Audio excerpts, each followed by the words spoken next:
नमस्कार, मैं doctor Narayan Tiwari, assistant professor MEd विभाग शिक्षा संकाय संत तुलसीदास पीजी कॉलेज कादीपुर सुल्तानपुर उत्तर प्रदेश।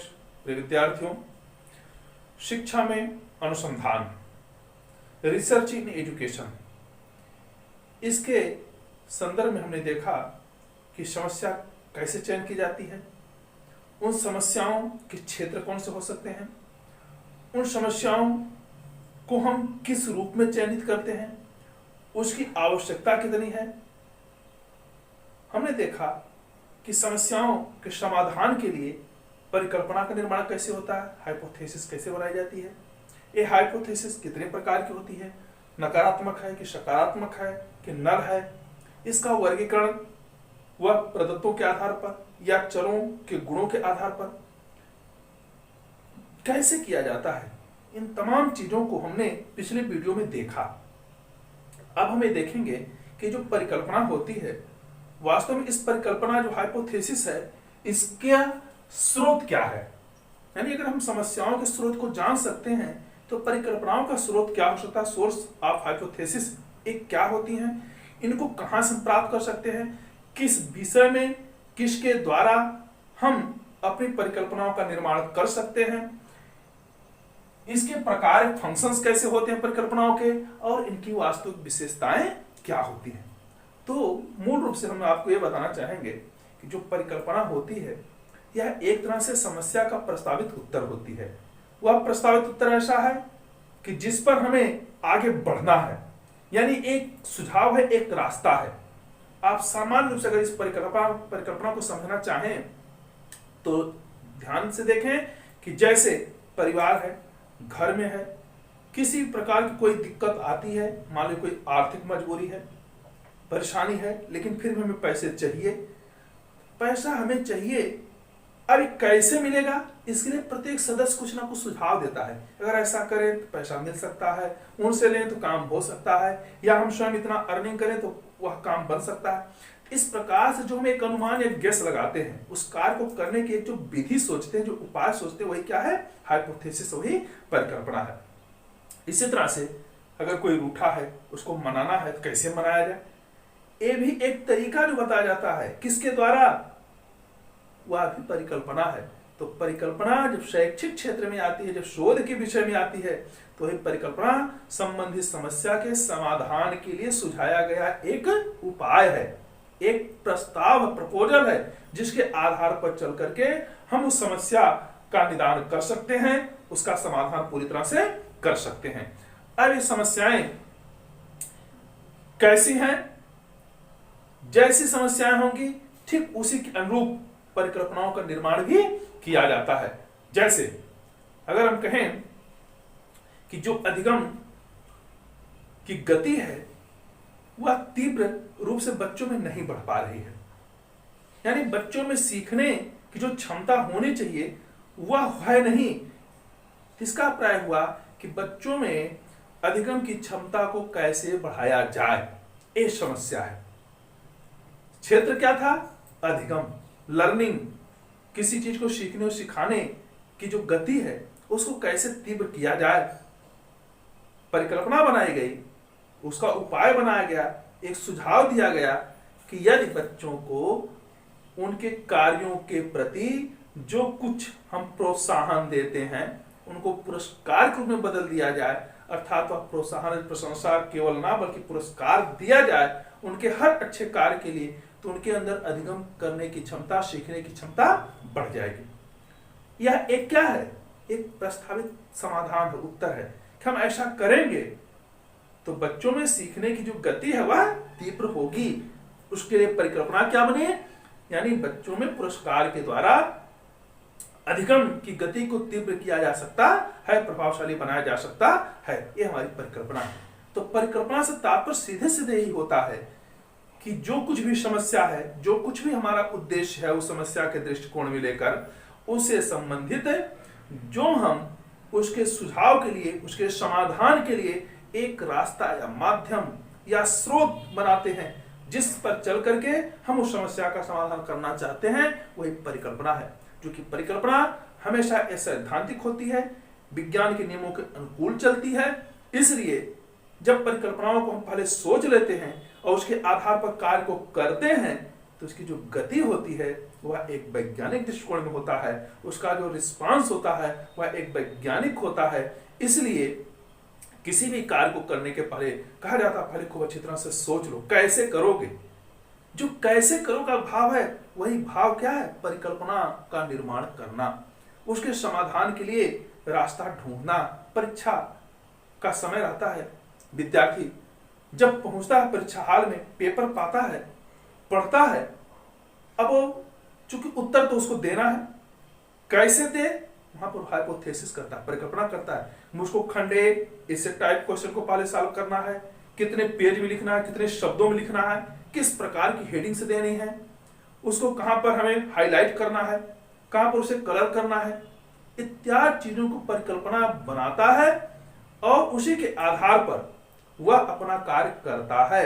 अगर जो छात्र इस चीज को डिसाइड नहीं कर पाता है कि मुझे इससे टाइप क्वेश्चन को, उसके उत्तर को कितने शब्दों में लिखना है, कितने पेज में लिखना है, उसके लिए कितना टाइम समय को बांधा जाए, अगर वह पूरे प्रश्न पत्र के प्रश्नों को समय के अकॉर्डिंग बांध लेता है, प्रशासित कर लेता है, तो वह कार्य करता है तो उसका भी कभी प्रश्न छूट नहीं सकता। लेकिन जो प्रश्न का उत्तर देने के लिए उस 3 घंटे या 2 घंटे जो डिसाइड समय है उसमें अगर वह परिकल्पना नहीं बना पाते हैं, अपने समय को बांट नहीं पाते हैं, किस भाग को कितना समय देना है, किस प्रश्न का उत्तर कितने शब्दों में देना है, उसके लिए कितने पेज को लिखना है, इत्यादि चीजों से संबंधित जब वह अपना एक डिसीजन ले लेता है कि मुझे इसे ऐसे ऐसे कार्य को करना है, इतने समय मुझको बचा भी लेना है रिवीजन के लिए, करेक्शन के लिए, तो वही व्यक्ति, वही छात्र सफलता को प्राप्त करता है। कितने अंक प्राप्त करने हैं, सर्वोच्च अंक प्राप्त करने हैं, इसकी भी एक परिकल्पना वो बनाता है, वह एक रास्ता चुनता है। वह मानसिक हो चाहे वह लिखित हो, बिना प्लानिंग के, बिना किसी योजना के अगर वो कार्य करता है तो उसमें वो सफल नहीं होता है। इसीलिए तमाम प्रतियोगी परीक्षाओं में हम लगे रहते हैं, लेकिन हमें कहीं कहीं असफलताएं भी मिलती हैं। उन असफलताओं को हम दूर करने के लिए परिकल्पना बनाते हैं। अब मुझे तैयारी कहाँ करना, कौन सा ऐसा भाग है जो मुझे बार बार परेशान करता है, जहां पर मैं कमजोर हूं, जहां पर मेरे प्रश्न ज्यादा गलत होते हैं। हम परिकल्पना बनाते हैं कि अन्य चीजें जो हमारे लिए सामान्य हैं, जहां पर हमारी पकड़ अच्छी है, उसकी अपेक्षा जहां पर हम कमजोर हैं, अगर उस विषय वस्तु पर हम 1 से 2 घंटा और अधिक परिश्रम करें, शायद हम सफलता को प्राप्त कर सकते हैं। एक परिकल्पना है कि हमने 2 घंटा जो अतिरिक्त समय देने का एक प्रयास किया, एक अपना लक्ष्य बनाया, एक उद्देश्य डिसाइड किया और उसी के अनुरूप जब हम कार्य करते हैं हमें सफलता मिल गई, हमारी परिकल्पना क्या हो गई, वैध हो गई, सिद्ध हो गई, पुष्ट हो गई। लेकिन अगर उसके बावजूद भी कार्य नहीं होता है तो इसका मतलब हमारी हाइपोथेसिस जो परिकल्पना है वह उतनी सकारात्मक नहीं हुई, उतना पुष्ट नहीं हुई जितना हम चाह रहे थे। इसलिए उसमें कुछ और परिकल्पना का निर्माण करना होता, यानी कार्य के समय घंटे को थोड़ा सा और बढ़ा दिया जाए। परिश्रम जो हम करते थे लिखित रूप से या रटने के रूप में, उन दोनों को थोड़ा सा और बढ़ाया जाए। हमें कुछ और पुस्तकों को अगर उसमें और शामिल किया जाए, शायद इस लक्ष्य को हम प्राप्त कर सकते हैं। हम परिकल्पनाओं को बदलते रहते हैं, बनाते रहते हैं, लेकिन कार्य प्रारंभ करने के पहले, उस परीक्षा में बैठने के पहले हम जितनी तैयारी करते हैं वो सारी तैयारी हमारी परिकल्पनाओं की देन है। इसीलिए कहा जाता है कि किसी कार्य को करने के पहले उसे खूब अच्छी तरह सोच लेना चाहिए, समझ लेना चाहिए, और वह कैसे पूरा किया जाए इस पर अच्छी तरह से विचार विमर्श करने के बाद ही हमें जो हम प्लानिंग बनाते हैं, जो हम उसका एक आधार बनाते, रास्ता तय करते हैं, उसी रास्ते से ही हमको चलना चाहिए, उसे भटकना नहीं चाहिए। उससे संबंधित हमें आंकड़ों को कलेक्ट करना चाहिए, हमें उससे संबंधित उपकरणों को, पुस्तकों आदि को ले आना चाहिए, तकनीकों को लाना चाहिए, और उसी के आधार पर अगर हम उस कार्य को करते हैं तो निश्चित है हमारी सफलताएं पूर्ण होंगी, हमारी परिकल्पनाएं पुष्ट होंगी। जो चीज हम करने के लिए, समस्या का समाधान करने के लिए आगे बढ़ रहे हैं, जो प्लानिंग लेके चल रहे हैं, वह निश्चित रूप से क्या होगी, सत्य होगी, सिद्ध होगी। इसीलिए परिकल्पना की आवश्यकता है। तो परिकल्पना शोध की भाषा में यही है कि प्रस्तावित समाधान जो हमारा है, जो एक समाधान उसका एक प्रस्तावित उत्तर है, उसका एक प्रस्तावित आंसर है, उसी को हम परिकल्पना के रूप में मानते हैं। अब हम देखते हैं कि परिकल्पनाओं के स्रोत क्या क्या हो सकते हैं, परिकल्पनाएं कहां से पाई जा सकती, कहां से इनको लिखा जा सकता है, किन जगहों से इनको ग्रहण किया जा सकता है। तो देखिए, सोर्स ऑफ हाइपोथेसिस, सोर्सेज क्या है, संस्कृत।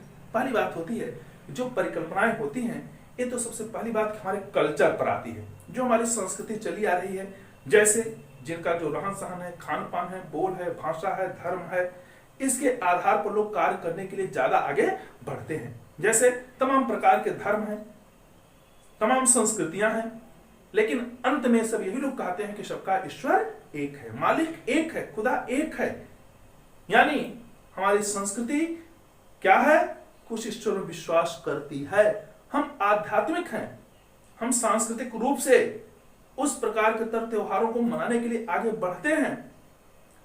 ये हमारी संस्कृति है, ये हमारा कल्चर है। और यह संस्कृति हमें कहीं ना कहीं ये सिखाती है कि अगर कोई समस्या है किसी धार्मिक आयोजन में, किसी सांस्कृतिक आयोजन में, तो जो समस्याएं हैं उन समस्याओं के समाधान हेतु हम कैसे काम करेंगे, इसके लिए जो कुछ पहले लोगों ने समस्याओं को समाधान करने के लिए, हल करने के लिए परिकल्पनाओं का निर्माण किया है, उसी के आधार पर हम विचार करना शुरू करते हैं। या उनको अगर असफलता मिली है तो उसमें थोड़ा सा संशोधन करने का प्रयास करते हैं।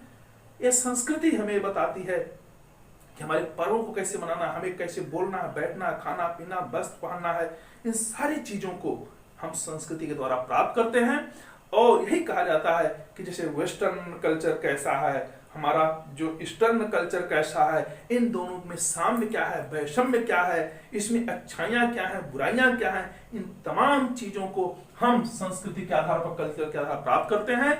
और जहां पे जो चीजें हमें समस्या उत्पन्न करती है, अच्छी नहीं लगती, ऑड लगती हैं, हर्ट करती हैं, ऐसी चीजों से निजात पाने के लिए हम परिकल्पनाओं का चुनाव करते हैं और परिकल्पनाओं का निर्माण करते हैं।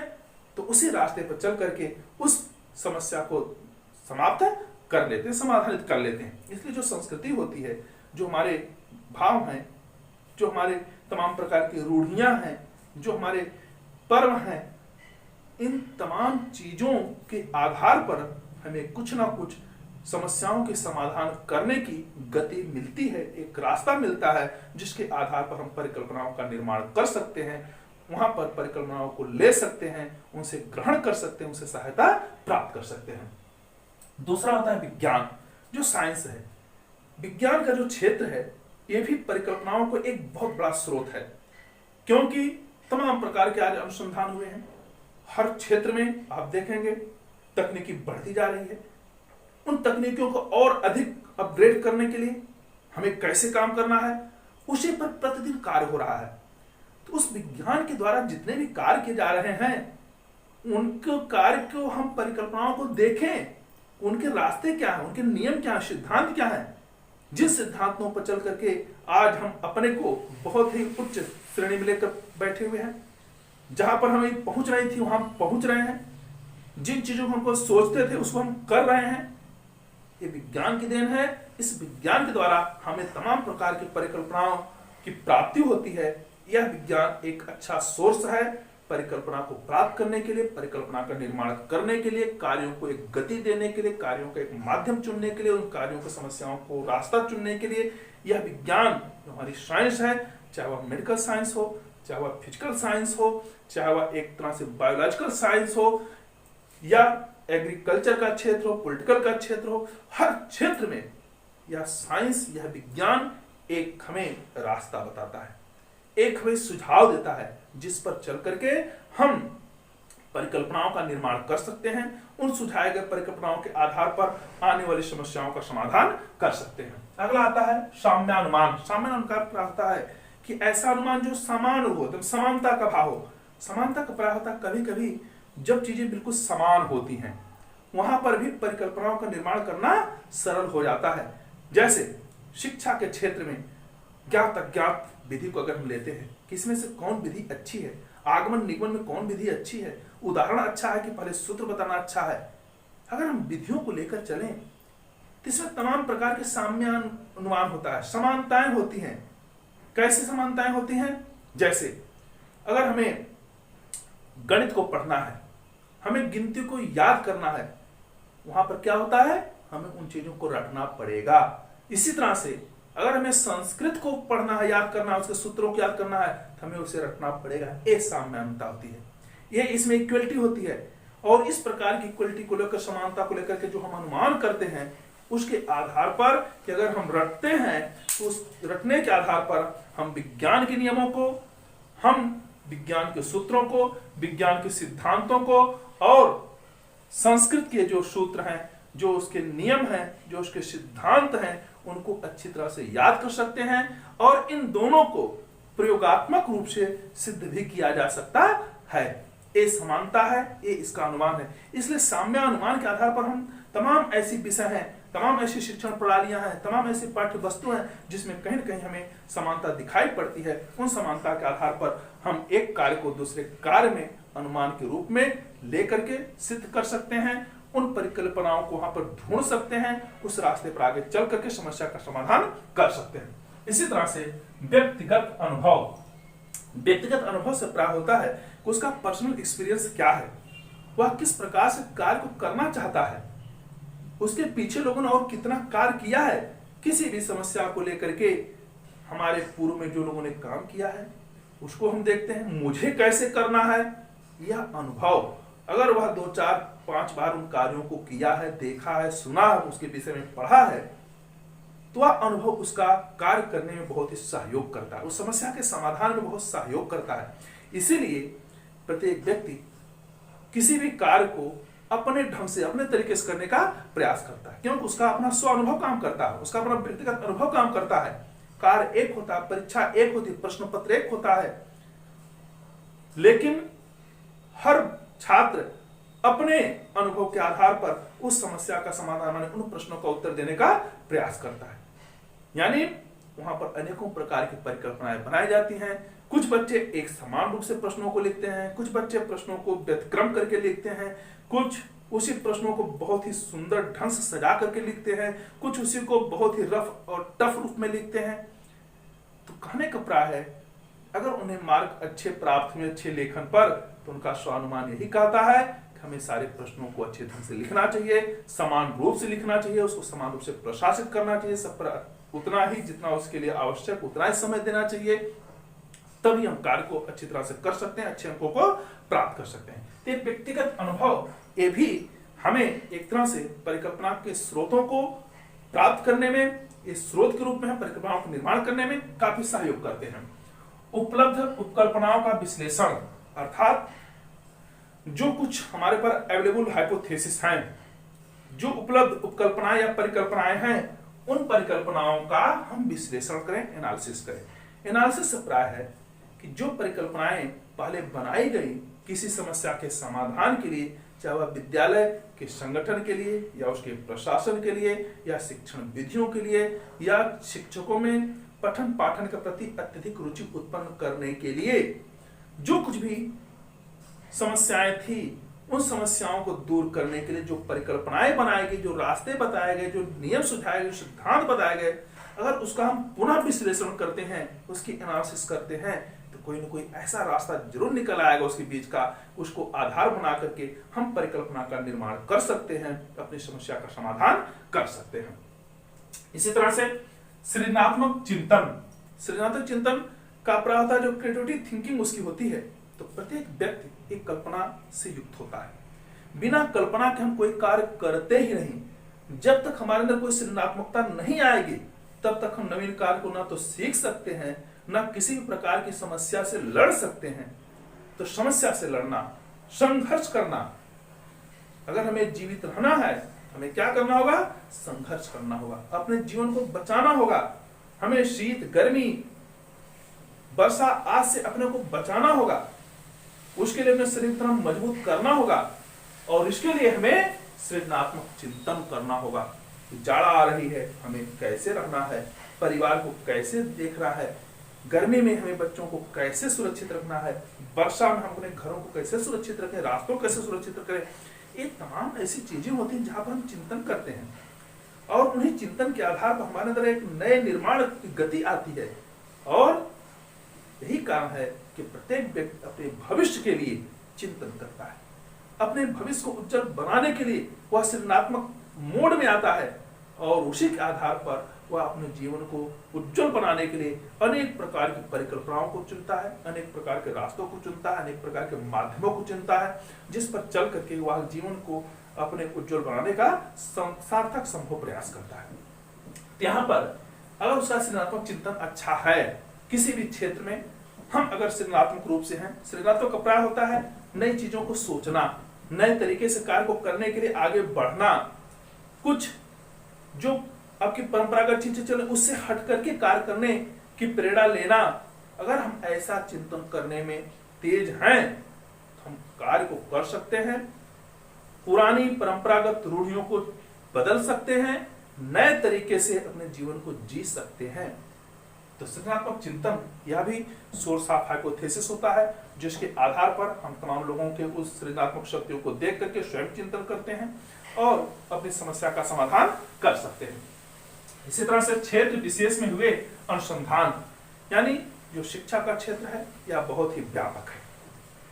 प्रत्येक क्षेत्र में बहुत अधिक रिसर्च हो चुके हैं, लेकिन वे रिसर्च हमेशा के लिए उपयोगी नहीं हो सकते।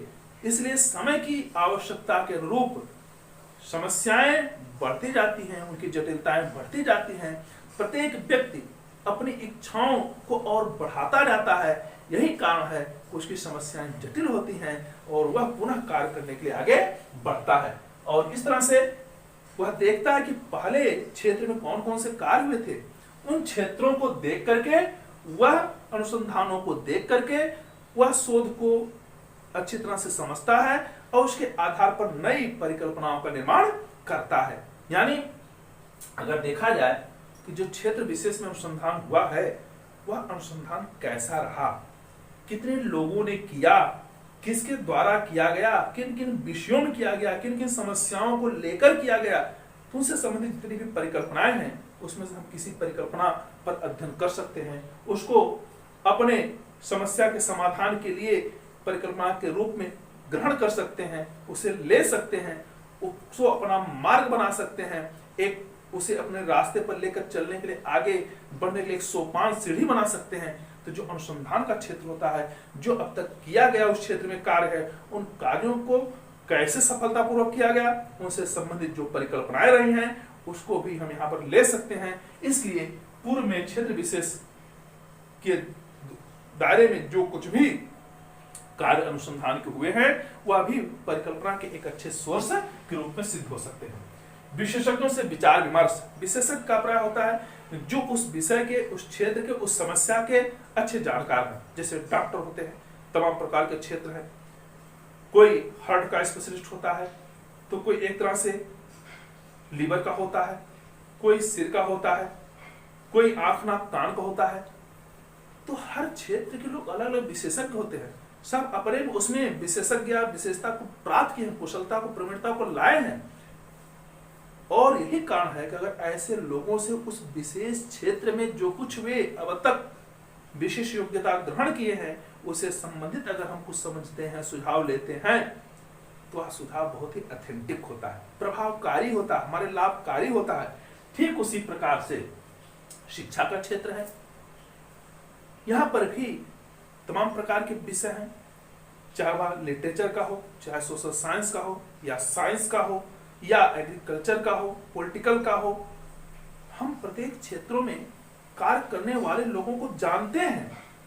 जैसा हमारा क्षेत्र हो, जैसी हमारी समस्या हो, उससे रिलेटेड पर्सन से, और पर्सन कैसा हो, लर्नड हो, विद्वान हो, अगर उससे हम विशेषज्ञ से जानकारी लेते हैं, अपनी समस्याओं को कहते हैं, तो एक अच्छा सुझाव देता है। वो इसका सुझाव बताया गया रास्ता भी क्या है, एक परिकल्पना का अच्छा स्रोत बन सकती है, एक परिकल्पना हमारे लिए उपयोगी हो सकती है। इस तरह से विशेषज्ञों से विचार विमर्श करके हम परिकल्पनाओं को ढूंढ सकते हैं, परिकल्पनाओं का निर्माण कर सकते हैं। अंतर्दृष्टि, इंसाइट, यानी प्रत्येक बालक के अंदर, प्रत्येक प्राणी के अंदर, प्रत्येक व्यक्ति के अंदर, मानव के अंदर अपनी एक सूझ होती है, अंतर्दृष्टि होती है। मुझे कार्य को कैसे करना है, विषम परिस्थितियों में हम कैसे अपने को उबार सकते हैं, वहां पर उसकी इनसाइट पावर, उसकी जो अंतर्दृष्टि है वही काम करती है। इस अंतर्दृष्टि पर तमाम प्रकार के अब तक प्रयोग किए जा सकते हैं, चाहे वो पशु हो, चाहे मानव हो, चाहे छोटे जीव जंतु हो। इस पर अनेकों वर्क हुए हैं और वहां पर देखा गया अनुसंधानों के द्वारा कि कैसे वे प्राणी विषम परिस्थितियों में, चाहे भूख लगने पर, चाहे ठंडक लगने पर, चाहे गर्मी लगने पर, चाहे प्यास लगने पर, अपनी समस्याओं को कैसे समाधान किए हैं, उनकी अंतर्दृष्टि क्या रही है। जैसे बहुत अच्छी कहानी आती है, एक कौवा प्यासा था, उसको बहुत प्यास लगी थी, दूर दूर भटक रहा था, जल नहीं मिला। उसने गया, एक देखा घड़ा है, घड़े में कुछ पानी है, पानी एकदम बिल्कुल तल में था, जिसको प्राप्त नहीं कर सकता था। प्यास लगी है, पानी है, लेकिन वो पाया नहीं जा सकता है। ऐसी स्थिति में वो कौवा क्या करता है, परिकल्पना बनाता है, उसका एक रास्ता सोचता है, उस समस्या के समाधान के लिए वो प्रयास करता है कैसे पानी मिले, और अंत में परिकल्पना उसकी बनती है, उसकी सोच आगे बढ़ती है, अंतर्दृष्टि कार्य करती है। अगर इसमें कुछ पत्थरों को ला करके डाल दिया जाए तो पत्थर जब पड़ेंगे तो पानी ऊपर आएगा, और इस तरह से इतने पत्थर को डालेंगे जब तक पानी पूरी तरह से घड़े में भर ना जाए, अर्थात बाहर ना जाए। और उसने ऐसा किया, उसकी परिकल्पना सार्थक हुई, जल हुआ प्राप्त किया और पी करके अपनी प्यास को बुझा लिया। ये होती परिकल्पना। इसी को कहा जाता है कि अंतर्दृष्टि, अर्थात व्यक्ति की अंतर्दृष्टि बहुत मायने रखती है। किसी भी समस्या पे, प्रत्येक दिन हमारे दैनिक जीवन में कुछ ना कुछ हमेशा समस्याएं हैं, लेकिन हर व्यक्ति उसी के आधार पर अपनी अंतर्दृष्टि का प्रयोग करता है और कार्य को कर लेता है। तो अंतर्दृष्टि भी एक तरह से परिकल्पनाओं के निर्माण में बहुत ही सहायक होती है। पूर्व निष्कर्षों से परिनिष्कर्ष निकालना अगला है। मैंने जो पूर्व निष्कर्ष हैं, किसी समस्या के समाधान की जो परिकल्पनाएं बनी, उनका जो परीक्षण किया, उसके आधार पर जो निष्कर्ष का कंक्लूजन निकला, उस निष्कर्षों को लेकर के भी निष्कर्ष निकाला जा सकता है। क्या वे निष्कर्ष उस समस्या के समाधान के लिए बिल्कुल उपयुक्त थे?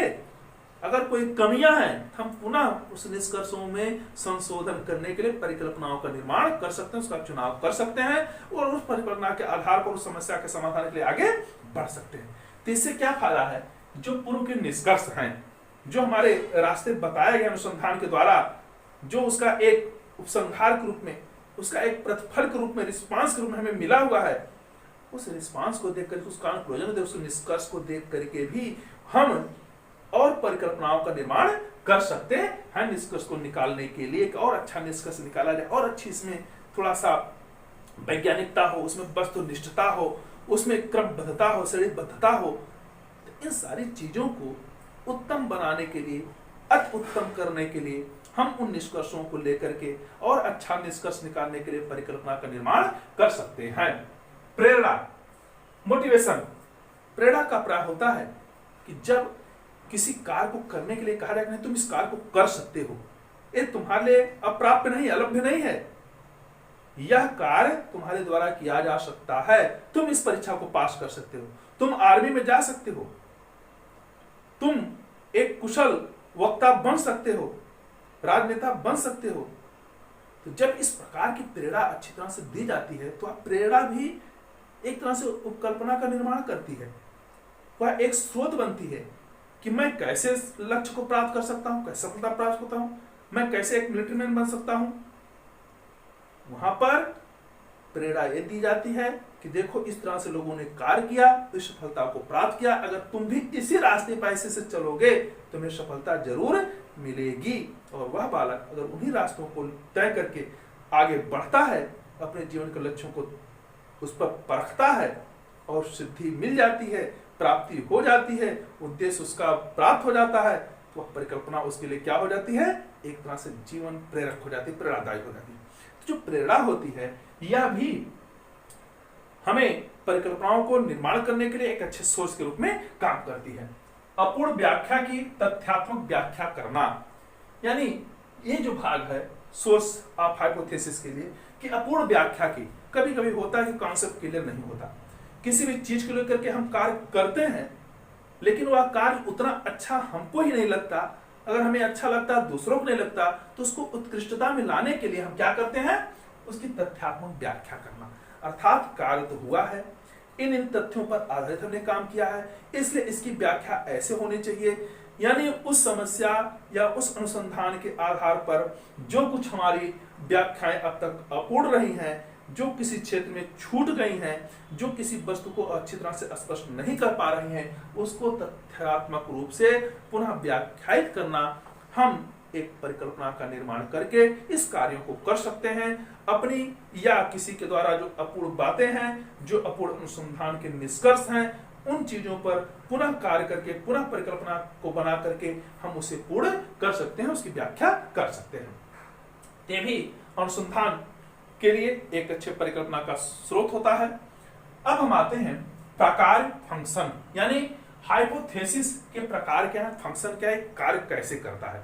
तो हाइपोथेसिस किस प्रकार से अपने रचना को, संकार्य को आगे बढ़ाए, उसके विषय में जानने का प्रयास करते हैं। जैसे मार्गदर्शन प्रकार का होता है, फंक्शन परिकल्पना अपना कैसे कार्य करे, इसके लिए होता है गाइडेंस, गाइडलाइन। यानी जब किसी समस्या के समाधान के लिए हम अपने उद्देश्यों को निर्धारित करके आगे बढ़ते हैं तो परिकल्पना का निर्माण करते हैं, और परिकल्पना का निर्माण तभी कर पाते हैं जब उसमें उचित है मार्गदर्शन हमें मिलता है। यानी मार्गदर्शन, गाइडलाइन, हमें उस कार्य को करना है लेकिन इजी वेज पे करना है, कठिन रूप में नहीं जाना है, बल्कि बहुत ही सरल रूप से, आकर्षक रूप से, आसानी के रूप में हम अगर उस कार्य को करने के लिए आगे बढ़ते हैं तो उसी प्रकार की परिकल्पनाओं का निर्माण भी हमें करना चाहिए। परिकल्पनाएं कभी ऐसी नहीं होनी चाहिए कि जो बहुत ही कठिन हो, जो बहुत ही दुरूह हो, जो बहुत ही अपव्ययी हो, बल्कि हमें परिकल्पनाओं का चुनाव करते समय, उसका निर्माण करते समय ये विशेष ध्यान देना चाहिए कि उसमें मितव्ययिता भी हो, उसमें सरलता भी हो, उसमें अब तक कुछ ना कुछ कार्य हुए हों। अगर ऐसा करके हम परिकल्पनाओं का निर्माण करते हैं तो वह परिकल्पना हमारे लिए क्या होती है, एक अच्छे मार्गदर्शन के रूप में कार्य करती है, हमें उस पर चलने के लिए एक सुझाव देती है, हमारे कठिनाई स्तर को कम करती है। प्रक्रिया और विधि का निर्धारण, यानी परिकल्पना यहाँ भी काम करती है कि वह शोध कार्य के लिए अगर मार्गदर्शन देती है कि हमें ऐसे काम को करना है, गाइडलाइन दे सकती है, तो वही जब मार्गदर्शन के आधार पर प्रक्रिया और विधि का निर्धारण का भी वह सुझाव देता है। यानी बिना परिकल्पना निर्माण के हम किसी भी शैक्षिक समस्या का या दैनिक समस्या का या जीवन से संबंधित किसी भी समस्या का समाधान नहीं कर सकते। तो परिकल्पना अपना संकार्य करती कैसे है, या परिकल्पना को बनाने के लिए मार्गदर्शन करती है, परिकल्पना से संबंधित जो प्रक्रिया है उसको बताती है, उसके प्रोसीजर को समझाती है, और उसके विधि का डिसीजन निर्धारण भी करती है। यानी किस विधि से हमें कार्य को करना है, परिकल्पना ये भी अपना सुझाव देती है। प्रमुख तथ्यों का चुनाव, परिकल्पना के आधार पर ही हम जो प्रमुख तत्व हैं, जो फीचर्स एलिमेंट हैं, ऐसे एलिमेंट्स को कलेक्ट करते हैं, उससे संबंधित जो तकनीकी हैं, टूल्स हैं, उपकरण हैं, उन उपकरणों को संग्रहित करते हैं, और उसके आधार पर हमें कैसे परीक्षित करना, उसकी टेस्टिंग कैसे करना, उसकी जांच कैसे करना है, यह भी हम परिकल्पना के द्वारा ही निर्धारित करते हैं। इसी तरह से पुनरावृत्ति संभव, जो परिकल्पनाएं बनाई जाती हैं, अगर एक बार हम उस परिकल्पना के आधार पर कार्य कर चुके हैं तो उसे पुनरावृत्ति माने उसको रिपीटेशन करने के लिए अगर हमें अवसर है और पुनः उसके रिजल्ट को उसी तरह से प्राप्त करने को उसमें क्षमता है तो यह परिकल्पना उत्तम मानी जाती है। इसलिए जो पुनरावृत्ति है, अर्थात हमारे द्वारा जो ज्ञान दिया गया, जो नियम बनाया गया, जिसके आधार पर किसी ने सफलता को प्राप्त किया, अपनी समस्या का समाधान किया, क्या उसकी पुनरावृत्ति की जा सकती है? तो परिकल्पना यह बताती है उसकी पुनरावृत्ति संभव है। अगर दूसरा व्यक्ति भी सही रास्ते पर चलेगा तो अभी ईमानदार हो सकता है, वह भी सत्यवादी हो सकता है, वह अपने परिश्रम के आधार पर अपने लक्ष्य को प्राप्त कर सकता है। इस तरह से जो पुनरावृत्ति अगर एक के द्वारा की गई है तो अनेकों के द्वारा भी करने की उसमें पुनरावृत्ति की क्षमता होनी चाहिए और रहती है। निष्कर्ष निकालने में सहायक, परिकल्पना ये भी होती है, सहायता करती है किसमें कि जो निष्कर्ष है वो कैसे निकाला जाए। तो निष्कर्ष निकालने में भी परिकल्पना सहायक होती है। अर्थात परिकल्पना का जो संकार यहाँ पर मूल रूप से है कि जब हम किसी समस्या को लेकर के कार्य को करते हैं, परिकल्पनाओं का निर्माण करते हैं और उसी परिकल्पना पर चल करके, उपकल्पना पर चल करके हम जब कार्य को अंजाम तक पहुंचा लेते हैं तो उसका जो निष्कर्ष होता है, उस निष्कर्ष को निकालने में क्या सहायक हुआ? हमारी बनाई गई परिकल्पना, हाइपोथेसिस। तो हाइपोथेसिस निष्कर्ष को निकालने में सहायक होती है।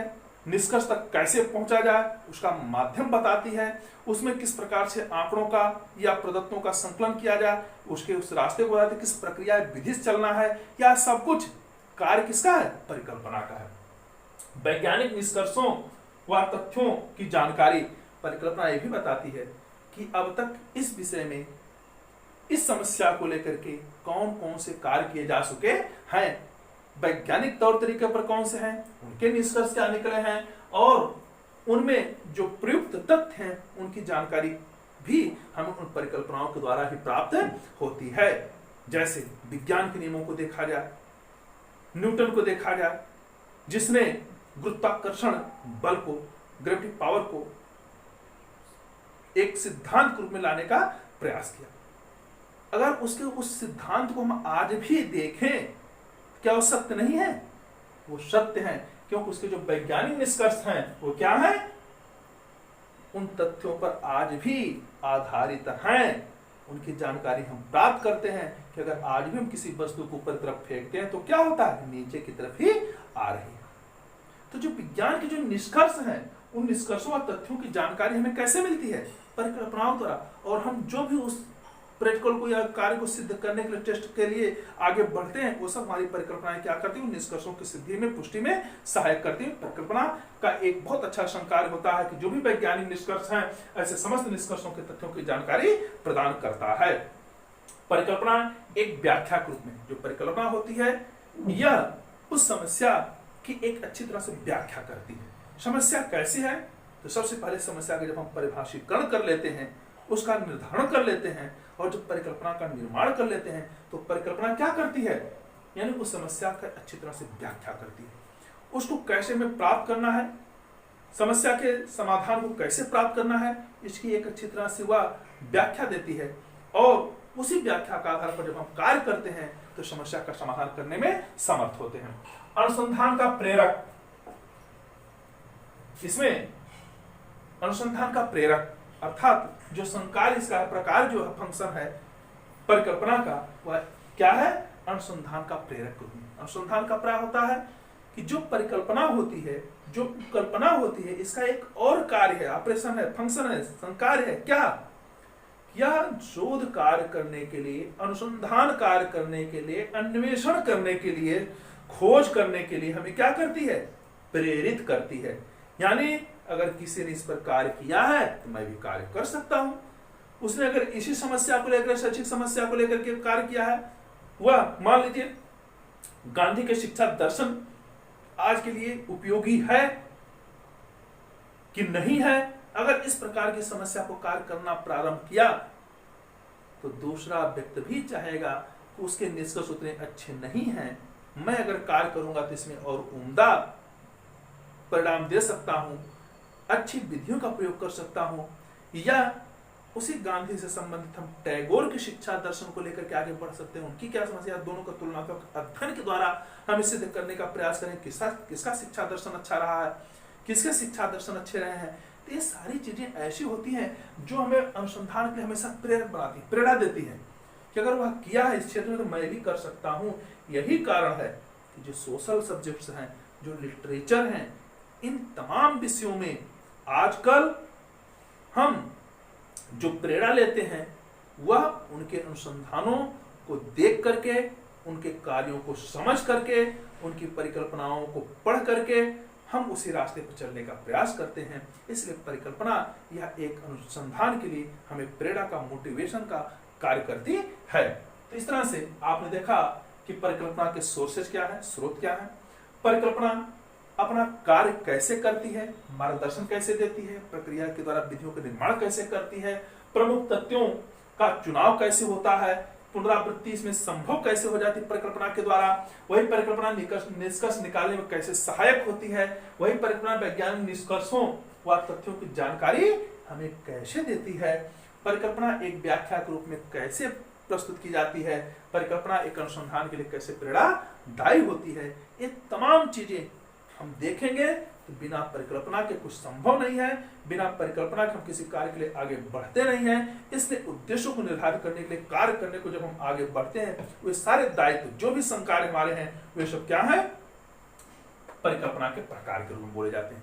तो प्रकार या कार्य, फंक्शन शब्द को आप अच्छी तरह से ऐसे समझिए कि यानी जो परिकल्पना या निर्माण करने के लिए, समस्या के समाधान के लिए हम जो रास्ता बना रहे हैं, उस रास्ते को लोग अगर पूछे कि हाँ तुमने क्या सोचा, हम उसकी अच्छी तरह से व्याख्या कर सकते हैं, उसके कार्यों का वर्णन कर सकते हैं, उस रास्ते पर हम चल करके आगे बढ़ सकते हैं।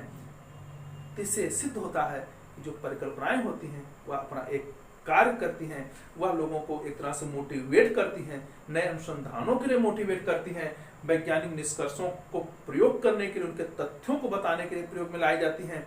इसलिए इनका कार्य बहुत ही हमारे लिए सहायक होता है। और जब तक परिकल्पना के कार्यों को हम नहीं समझेंगे तब तक हम उस समस्या को समाधान करने के लिए जो आगे बढ़ रहे हैं वह तकनीकी हमारी उतनी कारगर नहीं होती है। यही कारण है कि अनुसंधान से संबंधित, समस्या संबंधित हमें कार्यों को अच्छी तरह से समझना चाहिए, उनकी परिकल्पनाओं को पढ़ना चाहिए, उन परिकल्पनाओं की व्याख्या करनी चाहिए, उसके आधार पर हमें आगे बढ़ना चाहिए। तब हमारा कार्य जो है वह जल्दी से जल्दी सिद्ध होता है, हमारे उद्देश्य की प्राप्ति होती है और हम एक वैध परिकल्पना की पुष्टि करने में समर्थ हो पाते हैं।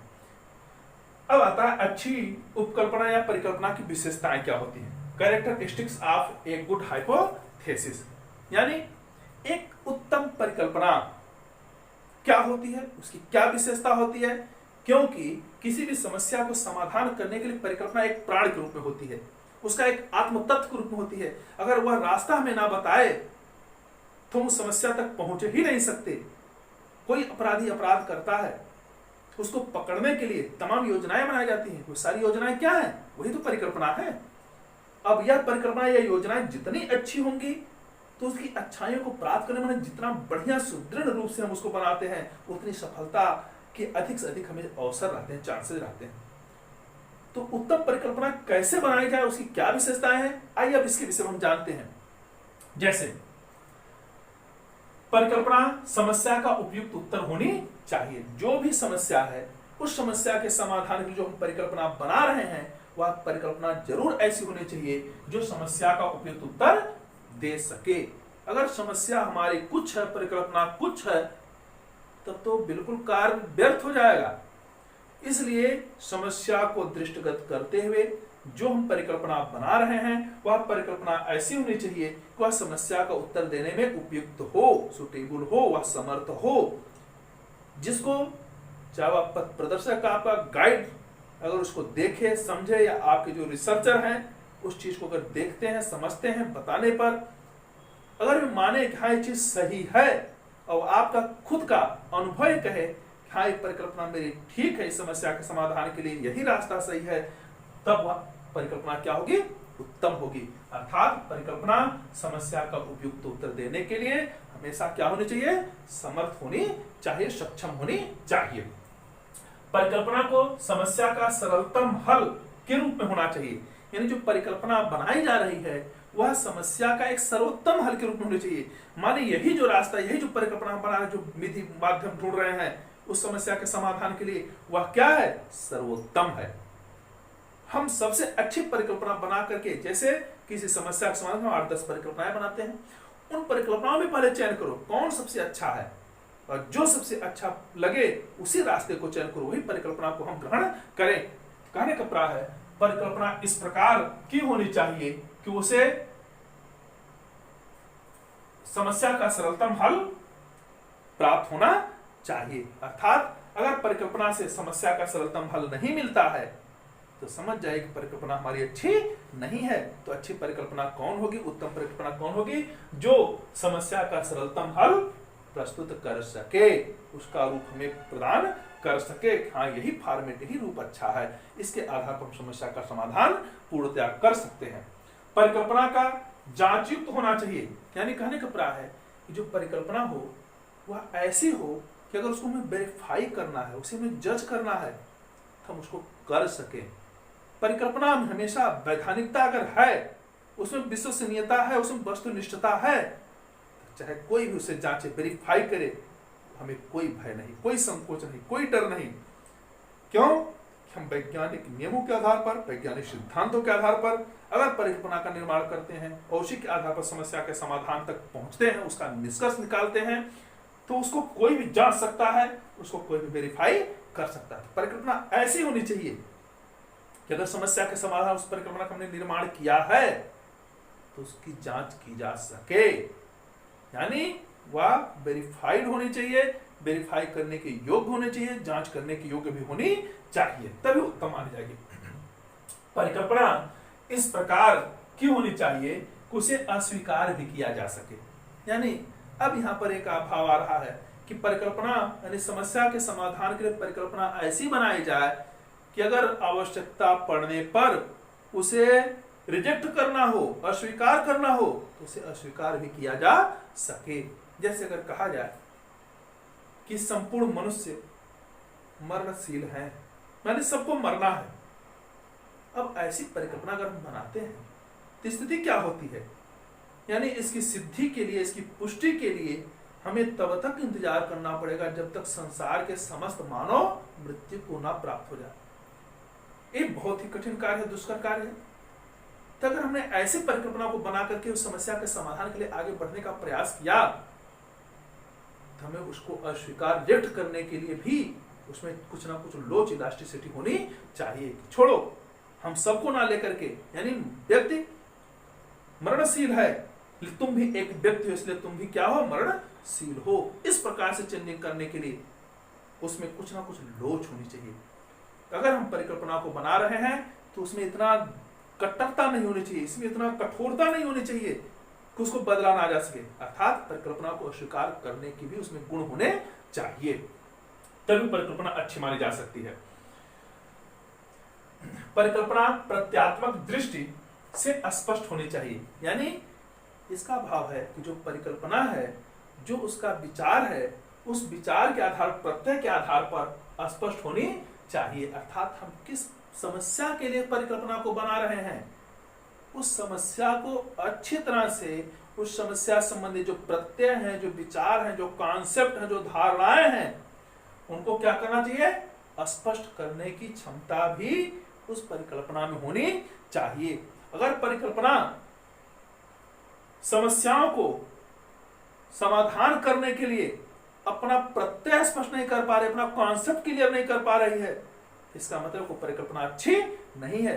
तो परिकल्पना सबसे अच्छी वही मानी जाएगी जो समस्या के समाधान के लिए प्रत्यात्मक दृष्टि से, प्रत्यात्मक माने कॉन्सेप्चुअल को पता है, जो आपके विचार हैं, आपकी जो धारणाएं हैं, आपकी जो सोच है, उसके आधार पर स्पष्ट होनी चाहिए कि भैया देखिए, मुझको ऐसे ऐसे कार्य को करना है, अगर मैं इस प्रकार के कार्य को करता हूं तो समस्या का समाधान कर लूंगा, इतने समय में कर लूंगा, इतने कम खर्चे में कर लूंगा। तो ये सारी चीजें एकदम स्पष्ट होनी चाहिए। यही प्रत्यय, यही विचार है, यही कॉन्सेप्ट है।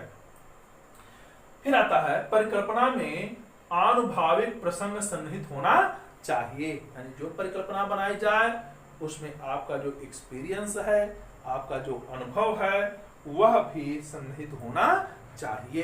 अर्थात मैं ऐसे नहीं उस समस्या को चयन कर लिया और उसके लिए कार्य करने के लिए परिकल्पना निर्मित कर लिया कि ही माध्यम ही रास्ता सबसे अच्छा है, नहीं, बल्कि उस पर चलने के लिए हमने कुछ और लोगों के अनुसंधानों को देखा है, उस पर अपनी अंतर्दृष्टि का प्रयोग किया है और स्वयं जो मेरा अनुभव है उसको देखते हुए मैं इस परिकल्पना का निर्माण कर रहा हूं, इस समस्या के समाधान के लिए आगे बढ़ रहा हूं। इसी को कहा जा रहा है परिकल्पना में आनुभाविक प्रसंग सन्निहित होना चाहिए। आनुभाविक प्रसंग से अभिप्राय क्या है, यानी आपके द्वारा जो कुछ प्रसंगानुकूल, समस्या के अनुकूल, कार्य के अनुकूल अनुभव है, उस अनुभवों को भी उसमें सन्निहित होना चाहिए, उसमें जरूर मिलाना चाहिए, उसमें दृष्टिगोचर होना चाहिए कि मैं अपने अनुभवों के आधार पर इस प्रकार से मेरा अनुभव है, मैं कार्य को किया हूं, लोगों को कार्य करते हुए देखा हूं, इसलिए अगर ऐसा किया जाता है तो समस्या का समाधान किया जा सकता है। तो यह भाव, इसी को हम कहते हैं अनुभव प्रसंग, उस परिकल्पना में सन्निहित होना चाहिए। अगला है परिकल्पना विशिष्ट होनी चाहिए, यानी जो परिकल्पना हो वो सामान्य ना हो बल्कि विशिष्ट होनी चाहिए, उसमें स्पेशल होना चाहिए कि मैं इस कार्य को क्यों कर रहा हूं, क्यों इसी माध्यम से कर रहा हूं, क्यों इसकी समस्या के समाधान के लिए मैं विशेष रूप से इस परिकल्पना का निर्माण कर रहा हूं, यानी इसमें विशिष्टता जरूर होनी चाहिए, स्पेसिफाइड का जरूर होना चाहिए। तो परिकल्पना क्या हो, विशिष्ट होनी चाहिए, अर्थात सामान्य ना होकर के इसमें ऐसी चीजें हों, ऐसे तर्क हों, ऐसे कार्य करने की विधियां हों जो थोड़ा अन्य से, सामान्य से हट करके हो। जब विशिष्टता होगी तब वह परिकल्पना हमारी और उत्तम मानी जाएगी। इसलिए जो सामान्य रूप से चली जा रही है उसको छोड़ करके थोड़ा सा उसको अलग रास्ते पर ला करके, अलग दृष्टिकोण से सोचने की क्षमता के साथ साथ हमें उस कार्य को करने की विधियों को, उसके जो तकनीकी है उसको भी उसमें सम्मिलित करना चाहिए। यही कारण है कि जब परिकल्पना विशिष्ट होगी तो वह समस्या को समाधान करने में और अधिक सक्षम होगी। परिकल्पना किसी सिद्धांत से संबंधित होनी चाहिए। जो परिकल्पना बनाई जा रही है वह परिकल्पना किसी न किसी सिद्धांत पर आधारित होनी चाहिए। ऐसा नहीं कि अनाप शनाप जो कुछ मिला बस हम एक रास्ता चुन लिए और आप समस्या का समाधान करने के लिए आगे बढ़ दिए, ऐसा कदापि नहीं करना चाहिए। यानी कोई भी शैक्षिक समस्या के समाधान के लिए हमें ये जरूर देखना चाहिए जो परिकल्पना हम बना रहे हैं वह किस सिद्धांत के अंदर चल रही, किस मेथड के आधार पर चल रही, कौन सी उसमें थ्योरी लागू हो रही है। कोई ना कोई एक विज्ञान का सिद्धांत, कोई ना कोई उस शिक्षण के से संबंधित जो आपका कार्य है उससे रिलेटेड होना चाहिए। अगर ऐसा हम करते हैं हमारी परिकल्पना वह सैद्धांतिक रूप से होगी, विश्वसनीय होगी, वस्तुनिष्ठ होगी, लोगों के द्वारा ग्राह्य होगी। इसी तरह से परिकल्पना उपलब्ध तकनीकी से सन्निहित होनी चाहिए। यानी जो परिकल्पना हम बना रहे हैं उसमें एक विशेष रूप से ये भी ध्यान देना है कि जो हमारे पास उपलब्ध तकनीकी है, जो अवेलेबल टेक्नोलॉजी है, जो टेक्निक है, टूल्स हैं, क्या उसके आधार पर हम कार्य करने के लिए आगे बढ़ रहे हैं? क्या मेरी परिकल्पना में आधुनिक तकनीकी है? क्या उसमें जो कुछ मेरे पास उपलब्ध संसाधन है उनका प्रयोग मैं कर सकता हूं? क्या मेरे पास जो लिटरेचर है उनके आधार पर हम कार्य कर सकते हैं? या मेरी जो सामर्थ्य है क्या उस सामर्थ्य को मैं उसमें देख सकता हूं? तो समस्या के समाधान के लिए जो कुछ भी हम परिकल्पना बनाएं उसमें जरूर ध्यान देना चाहिए कि मेरे पास क्या उपलब्ध संसाधन है, कौन सी ऐसी तकनीकी है, जो तकनीकियां हैं उसका हम भरपूर उसमें प्रयोग कर सके। इससे क्या होता है कि जो परिकल्पना का निर्माण हम करेंगे और उसके आधार पर जब हम समस्या के समाधान के लिए आगे बढ़ेंगे तो ये चीजें हमें बहुत ही सहायता देती हैं और हमें इधर उधर भटकने से बचा लेती हैं। इसलिए कहा जाता है कि परिकल्पना उपलब्ध तकनीकी से सन्निहित होनी चाहिए, अर्थात हमारे पास जितने संसाधन हैं उन संसाधनों की उपलब्धता भी, उसमें उपयोगिता भी आ जाए। ऐसी परिकल्पनाओं का निर्माण करना चाहिए समस्याओं के समाधान के लिए। अपने पास जितने भी प्राप्त चीजें हैं, तकनीकियां हैं, उस शोध की समस्या से संबंधित जो कुछ भी औजार हैं, टूल्स हैं, उसका भी हम उसमें समावेश कर सकें, ऐसी परिकल्पना का निर्माण करना चाहिए। मितव्ययी परिकल्पना की एक और विशेषता होती है कि यह बहुत अपव्ययी ना हो बल्कि मितव्ययी हो, माने कम खर्चीली हो। यानी उस समस्या के समाधान के लिए, अपने उस उद्देश्य की प्राप्ति के लिए जो हम चुनाव कर रहे हैं, रास्ता बना रहे हैं, प्रस्तावित समाधान लेकर आगे बढ़ने के लिए चल रहे हैं, उसमें खर्च कम हो। जितना कम खर्च होगा उतना हमारे लिए क्या होगा? अच्छा होगा। तो परिकल्पना खर्चीली नहीं होनी चाहिए। हम ऐसा प्रोजेक्ट ले लें और उस प्रोजेक्ट के आधार पर कार्य करने के लिए बढ़ें और उसमें इतनी महंगी तकनीकी का प्रयोग करना है जो हमारे लिए बड़ा मुश्किल है, दुष्कर है। तो अपनी क्षमता को देखते हुए, अपने ज्ञान को देखते हुए, अपने पास उपलब्ध संसाधनों को देखते हुए, उनकी तकनीकियों को देखते हुए, किस तकनीकी को मैं ग्रहण कर सकता हूं, ले सकता हूं, उस पर खर्च कर सकता हूं, ये जरूर ध्यान देना चाहिए। और जो मितव्ययी हो, माने कम खर्चीली हो, जो रास्ता हो, जो विधि हो, उसी विधि को अपनाना चाहिए, उसी परिकल्पना को बनाना चाहिए। इसी तरह से तार्किक परिकल्पना हमेशा लॉजिकल होनी चाहिए, तार्किक होनी चाहिए। यानी मैं अगर इस कार्य को करने के लिए आगे बढ़ रहा हूं तो क्यों बढ़ रहा हूं, इस समस्या के समाधान के लिए मैं क्यों सोचा और मैं इस रास्ते को चुन करके समस्या का समाधान करूंगा। ये जो भाव है, ये जो परिकल्पना है, इसमें तर्क होना चाहिए। अगर किसी ने पूछा तुम क्यों परेशान हो, क्यों शिक्षकों की रुचि परिषदीय विद्यालयों में अधिक हो रही है और कॉन्वेंट स्कूलों में कम हो रही है, क्या कारण है? उत्तर क्या होगा? उसमें तार्किकता होगी। क्योंकि परिषदीय विद्यालयों में अच्छा वेतन मिल रहा है, एनसीईआरटी की अच्छी किताबें मिल रही हैं, किसी प्रकार का कोई उनके ऊपर ज्यादा प्रेशर नहीं है। लेकिन कॉन्वेंट स्कूल है, उसमें हमें अधिक कार्य करना पड़ रहा है, वहां के शिक्षक अधिक लोड में रहते हैं, उनके ऊपर अनेक प्रकार का प्रेशर होता है, दबाव होता है। तो अगर हम ऐसी परिकल्पना के विषय में सोचते हैं, उसका निर्माण करते हैं, तो उसमें तर्क जरूर होना चाहिए। उस पर हम तर्क कर सकें, अपनी लॉजिक को दे सकें। दूसरा भी उस पर अगर कुछ पूछता है कि इट बट क्यों ऐसा हो रहा है, कैसे हो रहा है, तो उन क्यों, कैसे इत्यादि प्रश्नों का उत्तर देने की क्षमता भी उस परिकल्पना में होनी चाहिए। तभी उत्तम मानी जाएगी, तभी वो अच्छी परिकल्पना मानी जाएगी। निगमन चिंतन पर आधारित परिकल्पना होनी चाहिए। यानी इसको जो और वैशिष्ट है, विशेषता है, कैरेक्टर है, वो क्या है यानी निगमन चिंतन पर आधारित। निगमन का प्राय क्या है? जो चीजें अब तक हमें ज्ञात हो चुकी हैं, जिन समस्याओं का समाधान अब तक लोगों ने किया है, मैं उसको जानता हूं। अगर उसके आधार पर हम उस परिकल्पना का निर्माण करते हैं, उसी समस्या को समाधान के लिए अन्य किसी समस्या को समाधान करने के लिए अगर हम आगे बढ़ते हैं, जिसके बारे में कहीं ना कहीं कुछ लोगों ने कार्य किया है, कुछ ना कुछ सिद्धांत नियम बनाए जा चुके हैं, तो वे परिकल्पनाएं जो हम रचित करते हैं, निर्मित करते हैं, वे हमारे लिए काफी सहायक होती हैं। तो ऐसी परिकल्पनाएं अर्थात निगमन से प्राय होता है जो चीजें निगमन माने अब तक प्राप्त हो चुकी हैं, जो सिद्धांत उदाहरण नियम बनाए जा चुके हैं, उन्हीं के आधार पर हमें अन्य समस्याओं के समाधान के लिए अपनी परिकल्पनाओं को अर्थात अपनी योजनाओं को निर्धारित करना है, बनाना है। तो इस तरह से हम अगर निगमन चिंतन पर आधारित परिकल्पना का निर्माण करते हैं तो हमारे लिए बहुत ही अनुकूल होंगी, सुखदायी होंगी, हमारे लिए एक तरह से सहायक होंगी।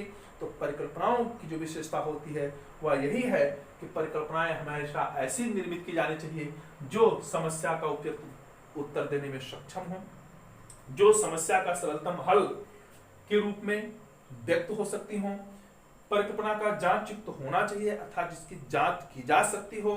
परिकल्पना ऐसी होनी चाहिए जिसे आवश्यकता पड़ने पर अस्वीकृत भी किया जा सकता हो। परिकल्पना ऐसी होनी चाहिए जिसमें प्रत्यात्मक दृष्टि से स्पष्ट विचार उसमें आने चाहिए, उसके प्रत्यय स्पष्ट होने चाहिए। परिकल्पना ऐसी होनी चाहिए जिसमें व्यक्ति का अपना आंतरिक प्रसंग भी सन्निहित हो। परिकल्पना ऐसी होनी चाहिए जिसमें विशिष्टता होनी चाहिए अर्थात जो सामान्य से थोड़ा हट करके विशिष्ट रूप से प्रस्तुत की जा सके। परिकल्पना किसी सिद्धांत से संबंधित होनी चाहिए, यानी ये भी एक परिकल्पना की विशेषता होती है कि वह किसी न किसी सिद्धांत से, थ्योरी से, लॉ से जरूर रिलेटेड हो। परिकल्पना उपलब्ध तकनीकी से सन्निहित होनी चाहिए, जो आपके पास संसाधन है उस पर वह परिकल्पना बनाई जानी चाहिए।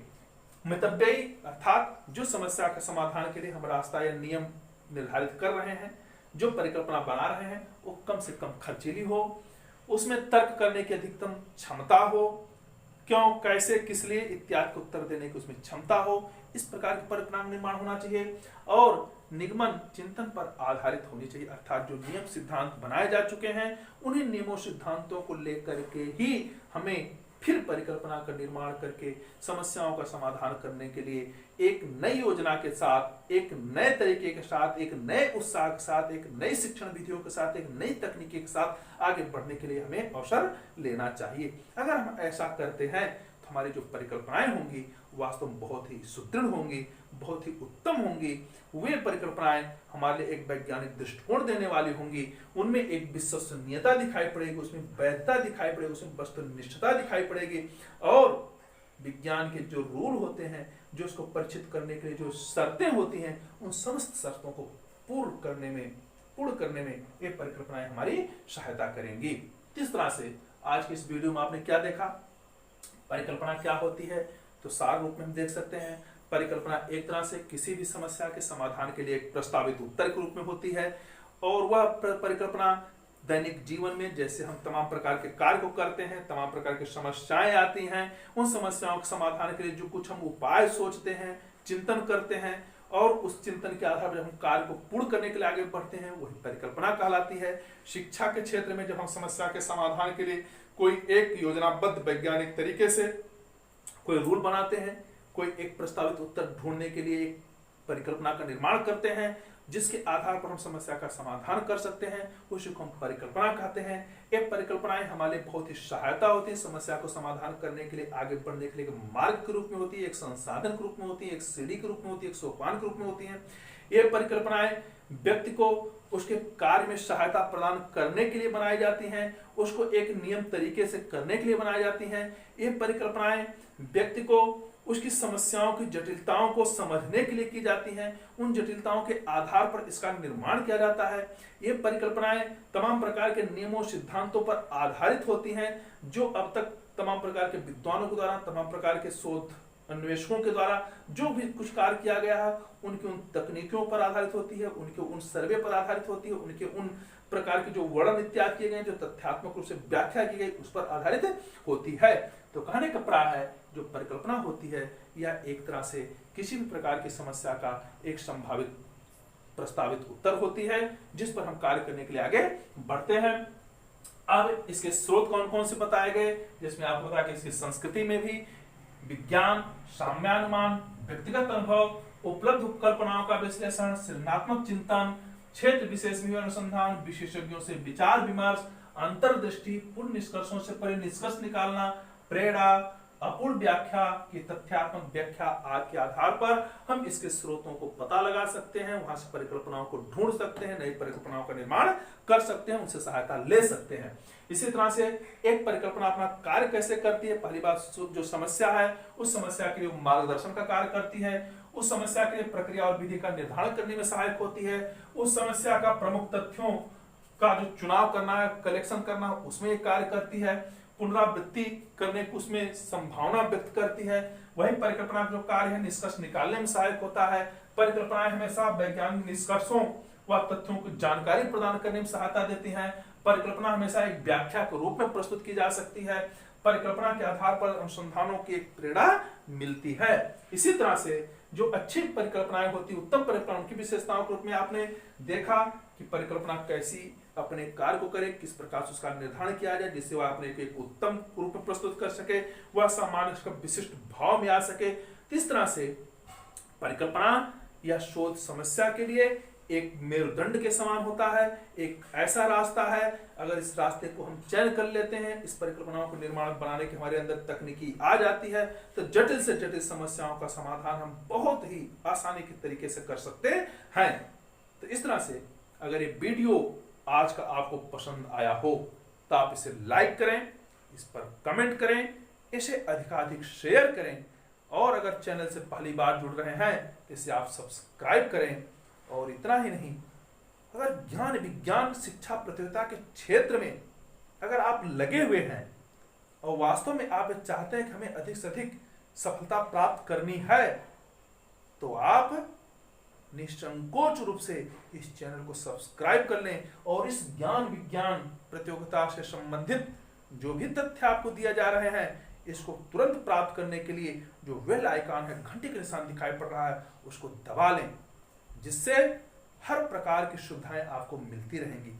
चाहे आप स्नातक स्तर पर हों, परास्नातक स्तर पर हों, आप चाहे एक अच्छे शोधार्थी के रूप में कार्य कर रहे हों, या आप किसी प्रकार का शिक्षक प्रशिक्षण ले रहे हैं, बीएड कर रहे हैं, डीएलएड कर रहे हैं, बीपेड कर रहे हैं, एमएड कर रहे हैं, या शोध कार्य में लगे हुए हैं, तो ये सारी चीजें आपको एक बहुत ही सरल और आकर्षक रूप में, सहज रूप में बताने के लिए हम प्रयास कर रहे हैं। इस प्रकार के मैटर को आपको दे रहे हैं, तो इसको आप लें, ग्रहण करें, इससे अधिक से अधिक लाभ उठावें, जिससे हमारे प्रयास हमारे लिए भी सार्थक हो, आपके लिए भी उपयोगी सिद्ध हो सके।